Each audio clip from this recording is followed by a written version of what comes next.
mempelajarinya. Namun pada kesempatan kali ini, insyaallah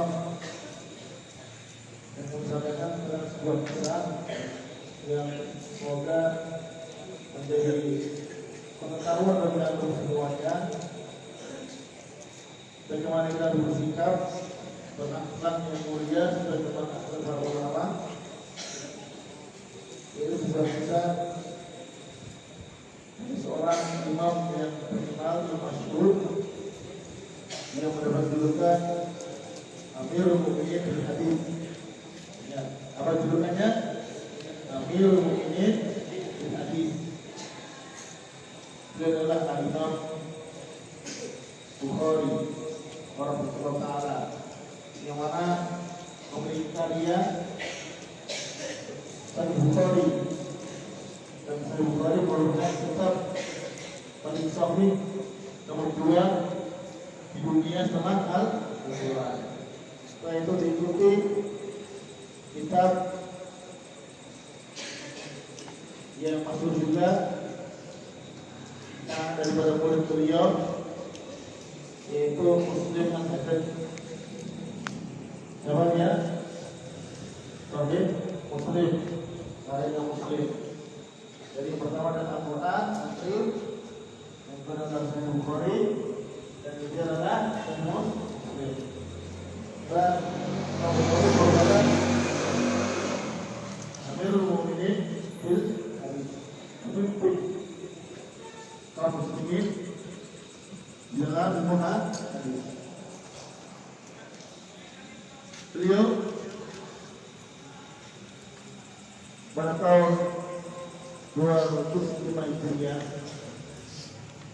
dia datang ke kota Naisabur. Dia beliau menetap di sana dan beraktivitas di sana, mengajarkan ilmu hadis. Pada waktu itu ada seorang tokoh ulama yang masyhur di kota tersebut, yaitu kota Naisabur. Dia adalah Muhammad bin Yahya Al-Zuhri,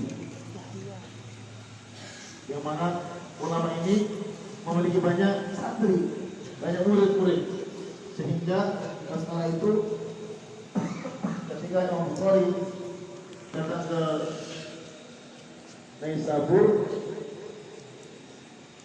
Imam Muhammad bin Yahya Al-Zuhri, dia juga merupakan guru daripada Imam Bukhari, dan mengatakan pada murid-murid beliau untuk kalian itu menimba ilmu saya, datangilah majelisnya Imam Bukhari, karena beliau seorang ahli hadis. Maka sebagian besar murid-murid beliau alhamdulillah datang ke majelis kepadanya Imam Bukhari. Namun setelah pada waktu itu muncul suatu masalah di majelisnya Muhammad bin Yahya Al-Zuhri, di mana orang-orang yang semula mendengar hadis di majelisnya beliau serentak pindah semua kemana? Ke majelisnya Imam Bukhari. Yang kemudian sebelum masuk juga ada sebagian, apa itu namanya, santri Imam Bukhari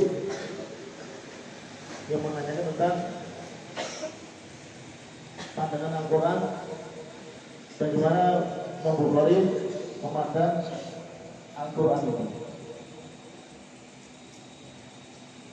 Al-Quran makhluk atau kalamullah.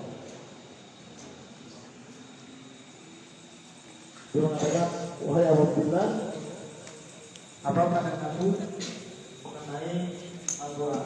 Apakah dia makhluk atau bukan makhluk?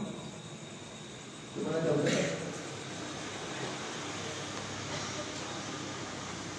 Al-Quran makhluk atau bukan makhluk?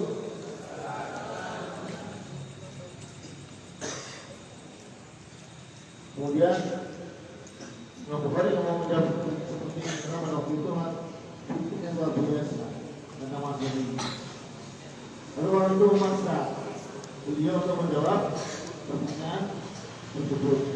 Sehingga nanti bukan menjawab Al-Quran adalah kalam Allah, bukan makhluk.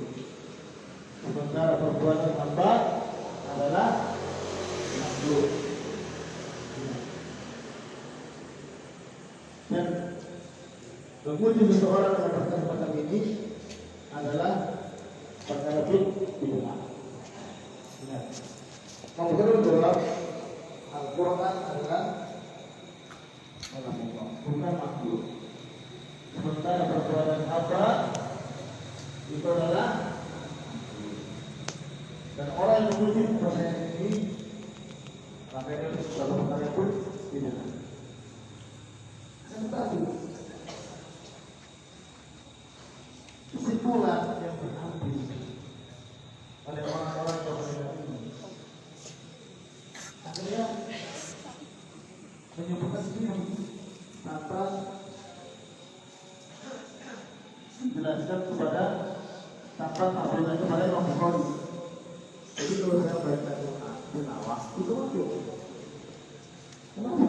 Karena beliau berpendapat ya perbuatan hamba adalah apa?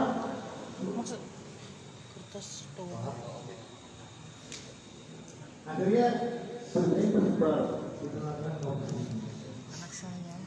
Sehingga Imam Bukhari itu mengatakan bahwasanya Al-Quran adalah makhluk.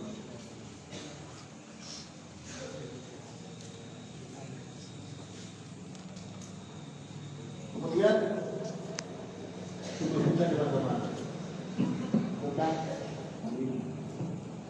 Akhirnya sampai ke telinga gurunya Muhammad bin Yahya Al-Zuhri. Kalau Bukhari mengatakan bahwa Al-Quran adalah makhluk. Padahal yang dijadikan adalah kesimpulan daripada orang yang percaya tadi. Sementara Al-Quran mengatakan Al-Quran adalah kalam Allah, bukan makhluk. Sedangkan perbuatan hamba itu adalah makhluk.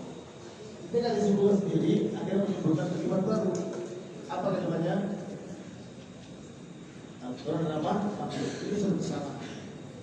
Maka tersebar sampai ke guru beliau Muhammad bin Yahya Al-Zuhri yang kemudian menyatakan dibuktikan di mana-mana. Akhirnya untuk meredam fitnah ini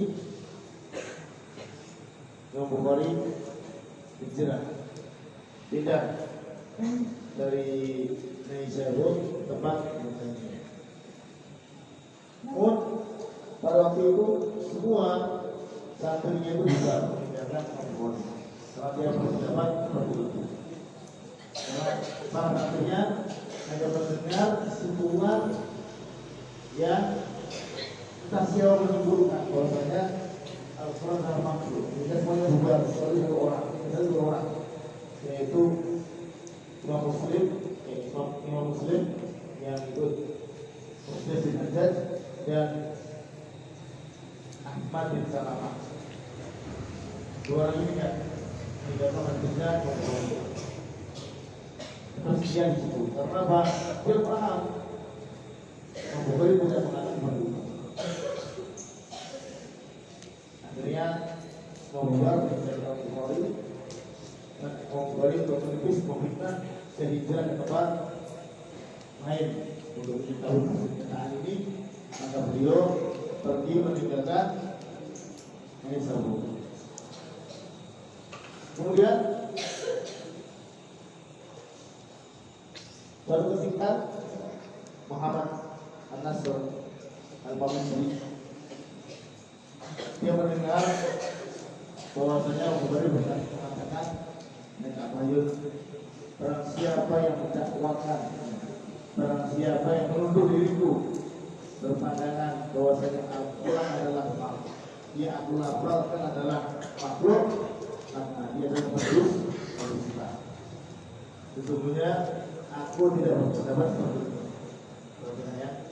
Jadi Imam Bukhari mengatakan setelah sudah pergi ke negeri lain untuk menebus semua dosa yang ada dan untuk meredam semua dosa yang ada sebelum mengatakan barang siapa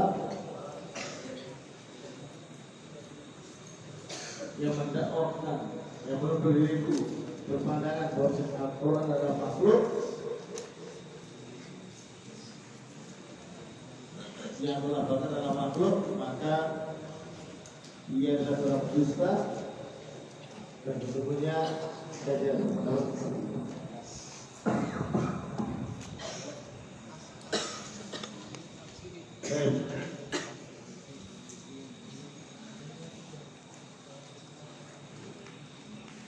ini sebuah teladan yang mana beliau ya Bukhari ketika terjadi perselisihan di antara dia dengan gurunya, dia menyingkir ya, bukannya mendebat tapi dia menyingkir, meninggalkan tempat fitnah tersebut dan mengatakan tadi barang siapa yang mendakwakan diriku berpandangan bahwa Al-Quran yang saya lafalkan adalah makhluk, maka dia telah merugi. Sangat memahami Al-Quran adalah kalam Allah, bukan makhluk. Sementara perbuatan hamba adalah makhluk. Apa yang kita lafalkan dari Al-Quran itu adalah makhluk. Paham? Kita melafalkan apa Al-Quran, maka yang kita lafalkan itu adalah Al-Quran. Bukan adalah kalam. Perbuatan kita itu mah jelas. Kemudian suatu ketika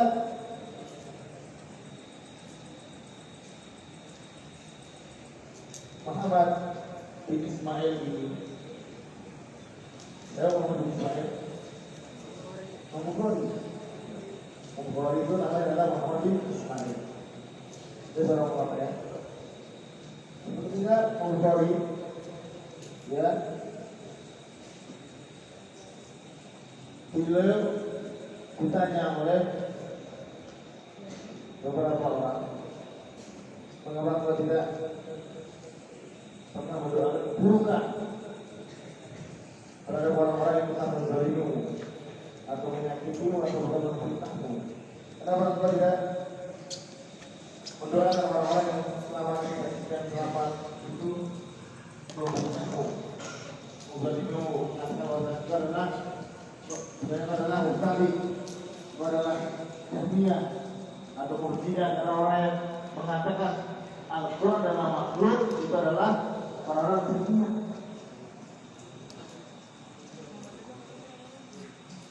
Kenapa anda tidak mendalam mereka benar mereka?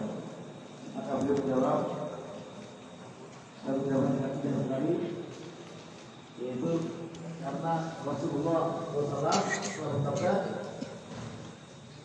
bersabarlah hingga kalian dapat berjumpa dengan aku berselangkah pada hari kiamat. Maka beliau bersikap sabar ketika di ujian, ketika di fitnah, ketika di dia menyaksikan sabar. Kenapa sabar? Rasulullah mengatakan bersabarlah dia sehingga dapat berjumpa denganku di tengah-tengah haud di hari kiamat. Oleh karena itu